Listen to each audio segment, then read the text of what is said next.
Okay, we have Infernal Shrines as the map. I'm very happy about that. The last second ban on Cursed Hollow by Degringolade Gaming. From here on out, I'm gonna call them the Gringos, because that nickname just is like too... no. I'm just gonna say no to that. So the Gringos are already in a really good spot, at least in my personal heart, because they banned Cursed Hollow, would have casted the map for the 3rd time in a row, and even though I love Cursed Hollow, I could do with a bit of variation. So we have right now Infernal Shrines taken. And of course, when we're talking about like the meta, we are looking again at Khaldor and also Tyrande, two of the heroes that are really like dominating every single draft, either with the bans or with the picks at this point. The one thing that I want to highlight here is that the Gringos actually were able to take down the Sandwich Monkeys. And the Sandwich Monkeys, I mean, if you haven't really followed the scene for the past few weeks, the names that I'm going to throw around right now are probably not going to make sense to anybody out there, and people are just going to wondering, like, what is he talking about? Sandwich, what? These guys, it's basically like a mixed team from players that have been playing for Dignitas and Virtus Pro and other teams. The guys are really, really good. Today they had to play with 2 substitute players, and they played in the last round of the End of the Storm against the Gringos and apparently lost. So I have never seen the Gringos actually play. I know a couple of the players on the team, but in this case we have to find out how strong they actually are in the lineup that they play. Euronics, the old Puszek team, they are pretty good, one of the best teams that we have in Poland. And the Gringos already starting with the Tacita first here. Now that's already an interesting start into the draft. Tyrande and Khaldor were both banned out, so when we're talking about the draft, oftentimes it's all about these 2 heroes. Even if you don't see them banned out, all of the bans that happen basically try to take something away from them or force the opponent into a certain pick so that you can counter pick that with the Khaldor, with the Tyrande, or like get that composition set up. So it's one of the things that you can do here. So the Tacita early on is first of all giving you quite a bit of vision, and they could now think about how they want to play. Tacita as a solo support, they want, maybe you could try and pick a Brightwing into the Tacita, which is actually something that you can really do here, and it also gives you, of course, the mobility on the map itself. Euronics is currently also thinking about how they're going to react to this. And Tacita is a really good addition to heroes like Sonya and Thrall, so that's something that they probably have in mind now as well. We have that Falstad early pick again for the European server. It's not really out of the ordinary. Normally we see a tank added to that at the beginning of the game. In this case, we could also, I suppose, see something along the lines of an Uther. I personally would risk it and not take an Uther here because, well, it's kind of unlikely that the Gringos are going to go into an Uther plus a Tacita, I feel. I mean, it would be the perfect support, I'd say, for a melee assassin, but then at the same time you are more or less a one-trick pony, and once the Divine Shield is off, then you are a little bit in trouble, especially if your opponent counter picks with, for example, a Shrink Ray on level 13 or stuff like that.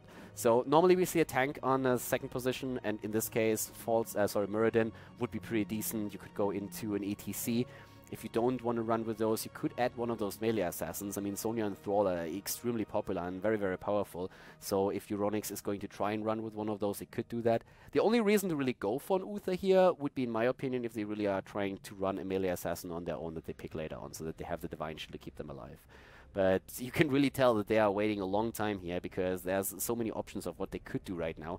And I feel that Tacita pick early on also gave them something to think about. So they pick the Uther here.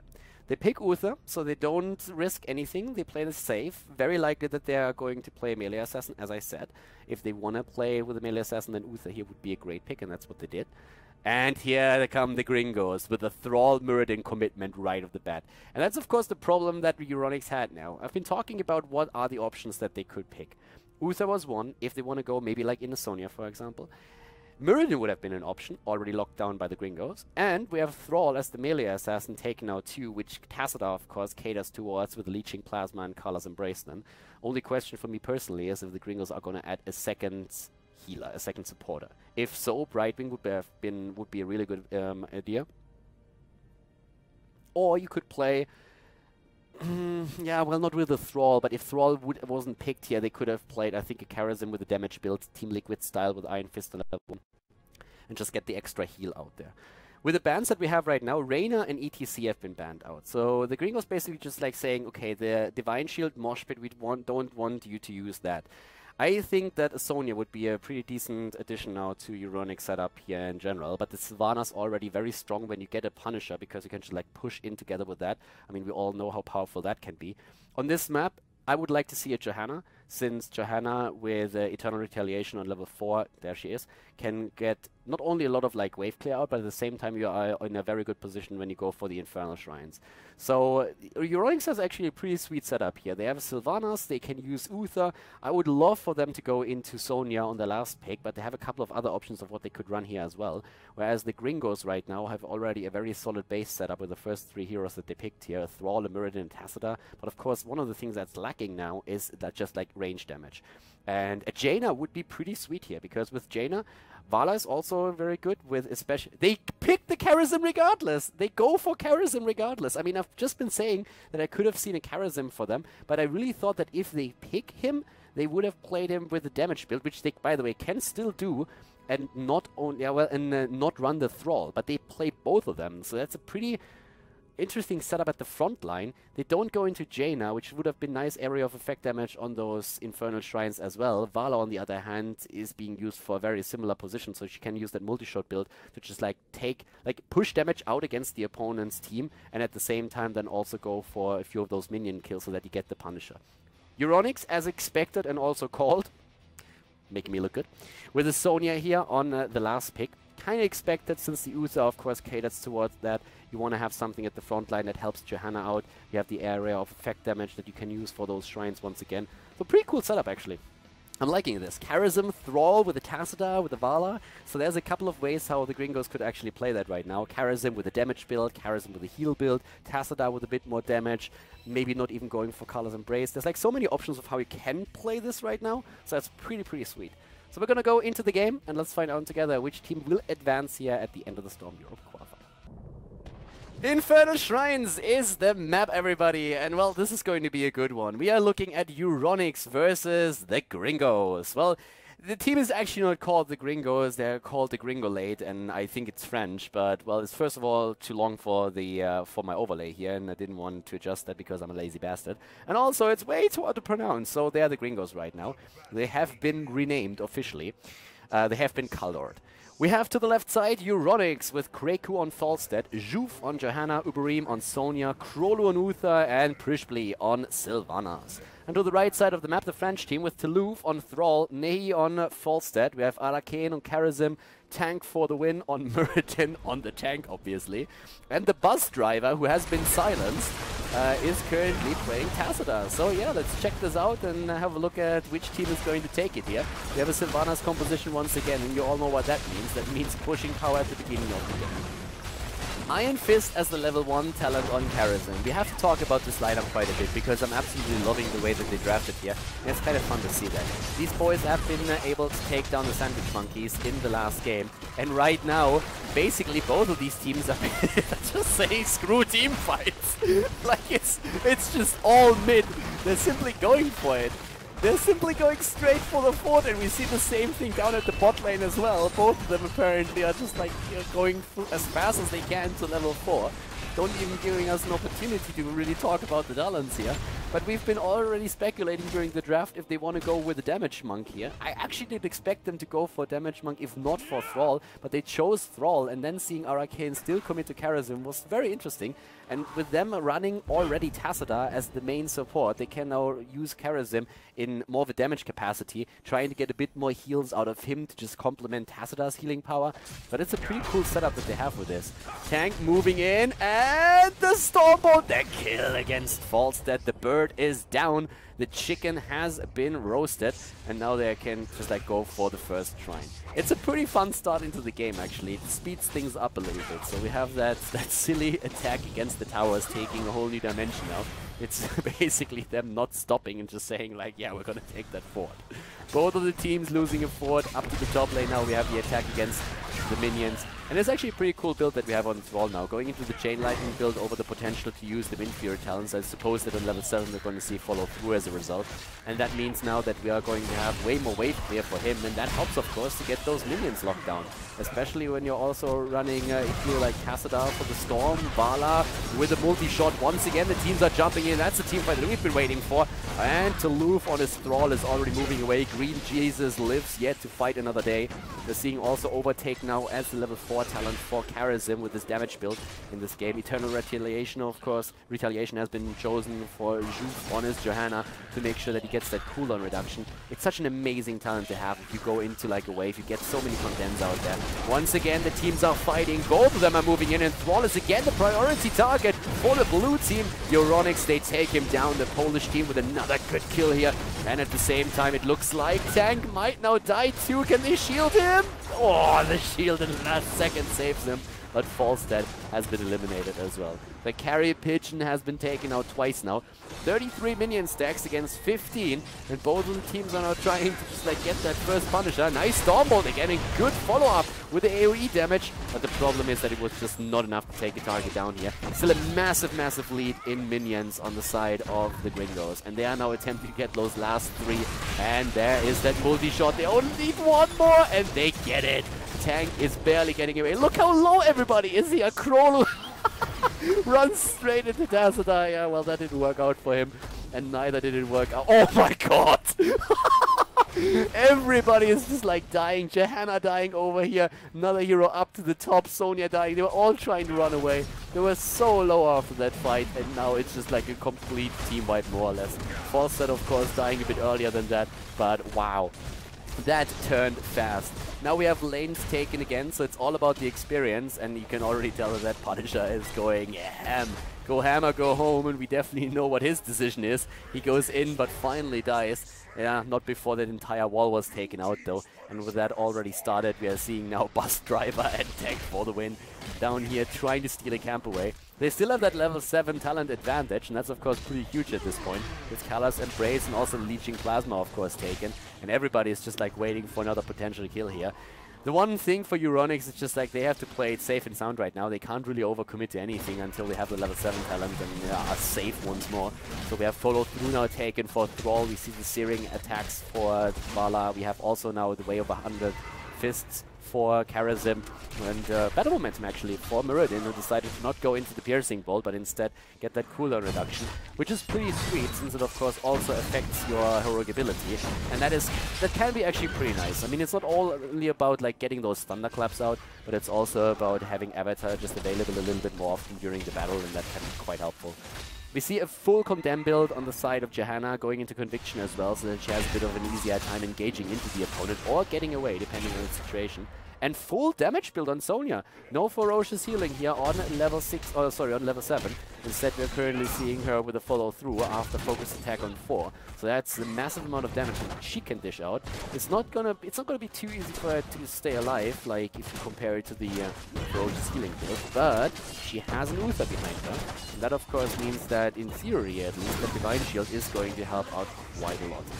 So now that the teams are both, again, on even talents, we have another shrine activated on the map, or it will be activated in a few seconds. Level 10, on the other hand, is extremely close and should be hit before the shrine is going to be a problem. And yep, there we have it. So I guess that's another one that they have to let go. There's a big push at the bot lane, and with Sylvanas, these pushes, of course, are extremely powerful. So they're trying to just, like, prevent that from happening, but the rotation is already there. And the heroic abilities are also ready. There it comes, Sundering already used. Thrall is moving in, the rest of the team is about to be ready, but the snipe attempt against Thrall, who gets away, and the Thunderclaps. Mirrodin is going for the kills. 1 kill, 2 kill. They are about to also drop Sylvanas, and guess what? Juve is not going to escape this one either. Another quad kill. Falstad, the only one who's still up at the top, and Euronics is currently taken apart. The Gringos are ripping them a new one at this point. Kreko is the only one who's still alive, and he's trying to get experience at the top. He's not even bothering moving into the middle towards the shrine, because he already knows that there's absolutely no way that he's going to get that Punisher. We have 10 kills against 1, 6 minutes in. That... I mean, like, I don't even know what to say anymore. This really was a pretty fast opening on the side of the Gringos. A hyper-aggressive move. That fight, of course, up at the top Punisher really helped them. But the entire game started with both of these teams dropping a fort and not even stopping to just like try and defend their own. It's just like full out aggression here in this game, and so far it has turned around the Polish team. Fawcett is starting to fly in. They have the heroics now. They're trying to escape in the middle, but it looks like we might see the second kill. No, good force wall, and Arcane jumping away with a dash. We saw Fawcett flying in, trying of course to use that Mighty Gust to maybe gust them into the own team, but that didn't really work out. For now, we have the heroic abilities on the map: Divine Shield, Wailing Arrow, Wrath of the Berserker, and also the Blessed Shield taken. Maybe with those heroics they can make a bit of a comeback, because they need to make that happen somehow. The Punisher is already jumping in, and it's only the second one in the game. We're 7-8 minutes in, and it looks like we could even see a keep fall depending on the outcome of this fight. Punisher is dying very fast though, so it doesn't really look like there's going to be too much of a follow-up. Sundering here, reaching Greku, but not taking anybody down. Here comes the silence, and already the 7-sided strike on Arcane being used in the backline. We have the strafe by Vala. She is pushed away, so not too much follow-up damage. And without the level 13 talent, they don't feel like they can move in even deeper, so they don't. We have camps taken on the map again. Juve and Prischli already starting to move in again. Up at the front line, Johanna with another Condemn, trying to suck everybody in. Nice zoning once more. Divine Shield is keeping Johanna alive. Also, of course, means that Sonya can't rely on it anymore, but they don't have to, since already the kill against Thrall gives them an advantage that they can try to capitalize, and they're going in again. Bus Driver is getting away on his C9 mount there, but it looks like at least Tank is not going to be so lucky this time. So double kill for the Polish team, and that brings them a little bit closer in experience as well, and of course opens also a slight opportunity for them to use Sylvanas to push in these walls, and that is looking quite strong right now. So they get like one tower, they get the second one. They really start to close that gap in experience. Fawcett has taken position down to the bottom of the map to even soak a second lane, but the level 13 talent will still be faster for the Gringos. The Degringolade Gaming, the French team here currently with Arcane, trying to just like determine where exactly the opponent is. Pretty careful when he approaches those smoke screens. But down to the bottom of the map, we're having one camp taken. That's where Uberim and Krikwa are currently trying to just like take down the Khazra. But of course, we have already one taken to the left. So it's two Khazra camps that are currently pushing. Level 13 talents, on the other hand, have now been reached, and that means also that we have nice move there. Really, really good Mighty Gust to counteract the Sundering, so that's two heroic abilities that are on cooldown. But of course, the Mighty Gust is on a much lower cooldown than Sundering, only 40 seconds. Same cooldown timer than Phoenix from Kalthas. We have also now Spell Shield taken on as a level 13 talent for Thrall. Helpful against quite a few heroes on that setup. Could have gone into different talents, I suppose, but it keeps him alive a little bit longer during those fights. And I mean, for Thrall, it's really all about building up that momentum. Without the level 13 talent, it doesn't really feel like Euronics is going to be confident enough to just move on to the Shrine and try to go for the Punisher. So they apparently decided to let this one go as well. Instead, they're soaking 3 lanes to get their own level 13 talent and maybe even closing that gap completely. But the Punisher is going to push that bot lane now hard, and another camp is already taken at the same time to make this an even more difficult to stop push. We now see Giant Killer taken, Mystical Spear, and we have also the Shrink Rain. Shrink Rain and Uther, of course, is going to be a pretty big deal against Thrall. Like, it's a really important talent for them to take now. We have on level 1, by the way, Lost Soul taken for Sylvanas, in case that you didn't see it yet. Combos beautifully with the level 16 talent, and that's going to make snipes a little bit easier for the team. Top lane has still been pushed, and Uberim and Kreku were able to take down the fort together with the camp that they took here. Frost Shot and Vala, of course, is going to help with the control during the fights a little bit. And we're having once again the Punisher going deep, as everybody is starting to rotate down here. That camp at the top lane is still alive though, and Vala has to take care of it, which means that there are only 4 heroes down here, and here comes the push. Mighty Gust is being used, and it's a 5 versus 4, and that's a really bad news now for the team. Shrink Ray used, but falls the dice first. Thrall, on the other hand, is also eliminated. Prischli attempting to get away here. Oh, dodging the Storm Ball, jumping away, but Mirrodin is taking him out anyways. 2 kills against 1. Here comes Vala. Better late than never. And she goes in to finish the job. And she kills 1, 2, and goes straight for the third one with a good strafe. A 4 versus 5 situation. And they lose the entire team. This is definitely not what Euronics was picturing when they were engaging into that fight. Also with actually a very nice flight, and then also the Mighty Gust there. Vala wasn't even with the team, but she simply came in and cleaned house, and now it results in them potentially getting that additional keep down here. Well, it feels like they don't want to overextend. They only have 2 heroes down here. Sylvanas is going to be back, so for now the keep actually lives. But still, this is a great position that we are seeing the red team being in now. So the Gringos, they have level 16 talents by now, and that gives us the second charge on the Chain Lightning for Thrall, who went into the Fort Lightning, level 16. We have Blood for Blood also for Vala. We are once again having the Blinding Speed here taken for Karazim. He goes into that full damage build, and we have Stone Form plus Dimensional Wall. Talking about the damage build, just to give you a bit of an idea of what we're actually talking about. I don't even want to call it like a pure damage build. He's on 17,000 damage, and it's the same amount like Thrall, which is pretty cool. But it's also one of those things where you have a lot of utility, because he still heals for 15,000, which is something that you should definitely not underestimate. It allows it allows Karazim to like be played with this style together with Tassadar. So the two of them do a lot of work here. And I mean, Tassadar alone is already at 34,000 heal, and that is more than Uther has with his 23,000.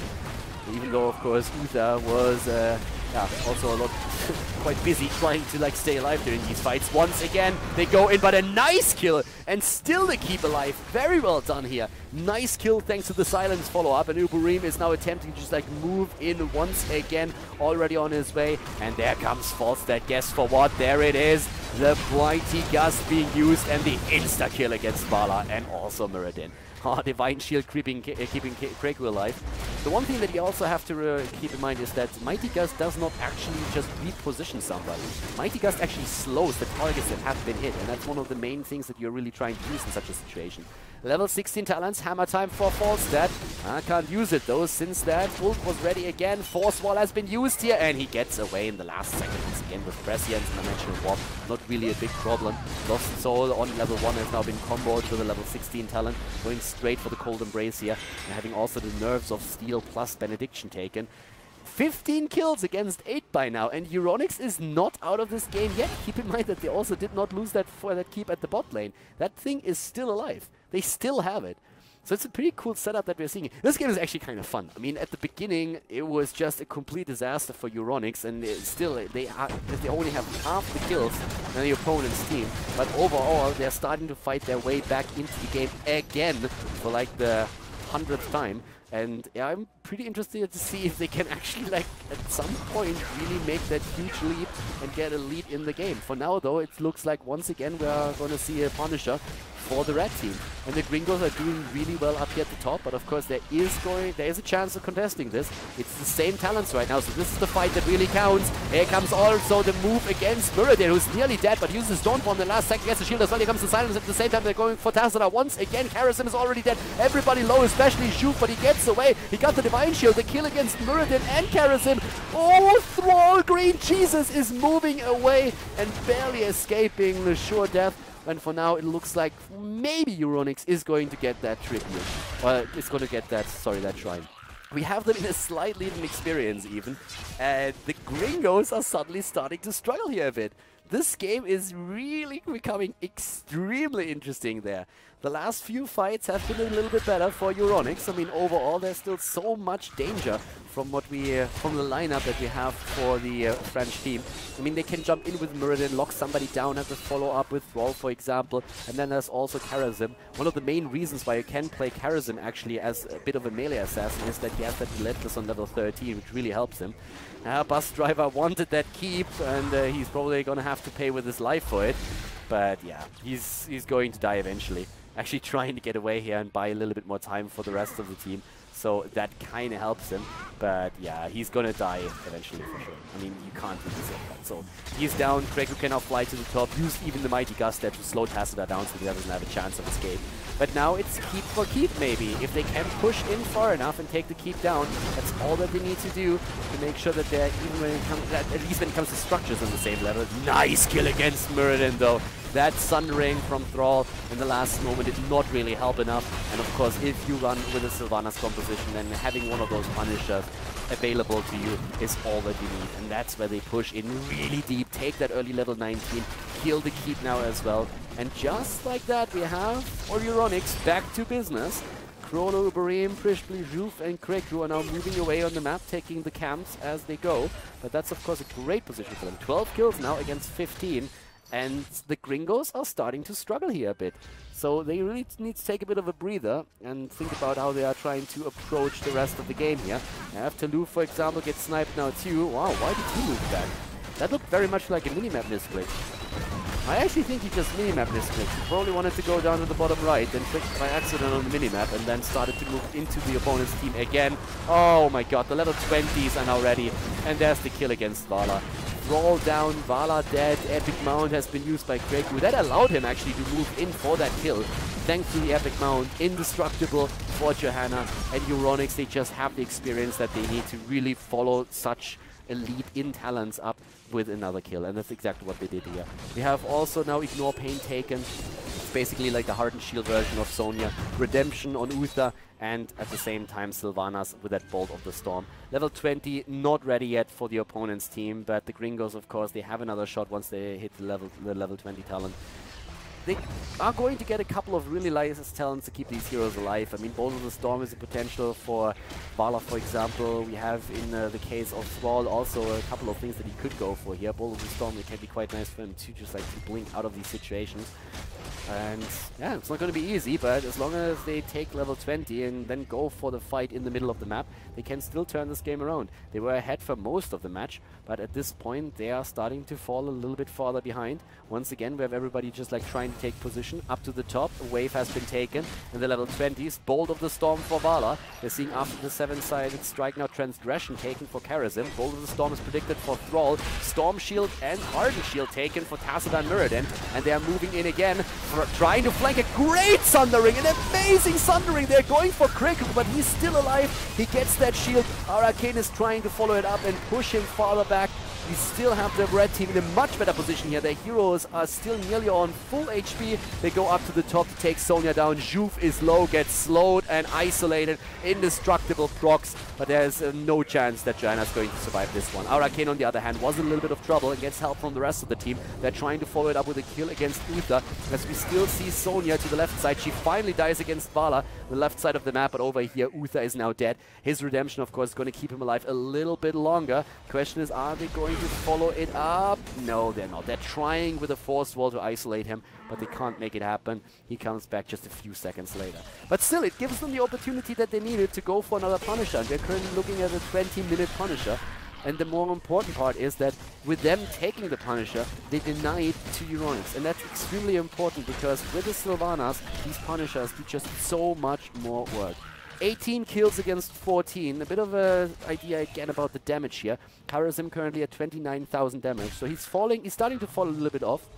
But he still has 27,000 heals on top of that. So it's just that utility, that flex hero that you have there, that is a bit of a hybrid between like dealing damage, rushing in, trying to distract the opponent, focusing on the single target, and at the same time still healing the team. Thrall is at 47,000, which is of course pretty sweet. And when we're looking at a hero like Tassadar, he has 57,000 heals already. Sylvanas at 125,000 siege damage, by the way. So she's really doing some work with the lane push. Mighty Gust being used again here. The teams are starting to move in once more. Here's the commitment, and the Frozen Punisher is doing some solid work, but the silence, very nice. Also to counteract the Strafe that was just now used by Nehi on his Vala. They're jumping in again. They're trying to go for Juve at this point, but everybody's low. They're trying to finish the game. That might be a bit too much, actually. They try to finish the game. I'm not sure if they can at this point. Vala bolts away in the last second, gets a shield from Tassadar. They're going full ham, but Vala already down. Arcane using Transgression. They have the core down to 50%, but a double kill. Karazim is down, and it's not gonna happen. They were too greedy, too eager to make this work. 40% on the core. Now it looks like the loop is also going to fall. Kreku flies in with the Epic Mount. They're going to eliminate Thrall. He's out of mana as well. It's a team wipe, and now they can just like move to the opponent's side of the map and take down the core here. That's exactly what they're going to try and do. It was a very, very solid effort, but after they took down the keep, it felt really like they were... it looked a little bit like they felt forced to go into that battle. I'm not quite sure why. I also don't understand why they just like simply go, okay, they break through the wall. That makes a little bit more sense. That's why Fawcett flew over here. They're a little bit faster this way. I was just wondering for a moment why they didn't really go to the top lane. But yeah, breaking through the wall is even faster than that. So they're trying to end the game here. Vala's going to be back in 10, but there's of course no way. There's just way too many heroes already in the core. Nice turnaround there by Euronics. Great play here by them. Very well done, and a great play from the Polish team. I like the way that the Gringos handled this though.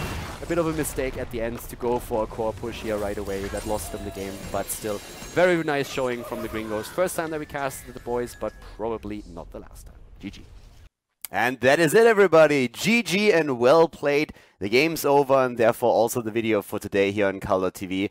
We had another great Heroes of the Storm match, and I hope that you enjoyed it. Also hope that you enjoyed the commentary, of course. So thank you very much for tuning in today. If you enjoyed the video, make sure that you give it a thumbs up on YouTube. And of course, if you haven't subscribed to Khaldor TV yet, you should definitely hit that sub button as well. If you have some friends that like Heroes of the Storm, then definitely make sure that you show them the channel and also the video. There's a lot more where that came from. We're going to have like continuous content throughout the next few weeks with more Heroes of the Storm matches played, not only on the European server, but also on the North American server, in tournaments, in leagues, and more than that. So guys, once again, thank you very much for tuning in today. I hope that you had some fun. It was a pleasure casting for you, and I'm going to see you next time with even more videos here on the channel. So have a great day, and see you soon. Bye-bye.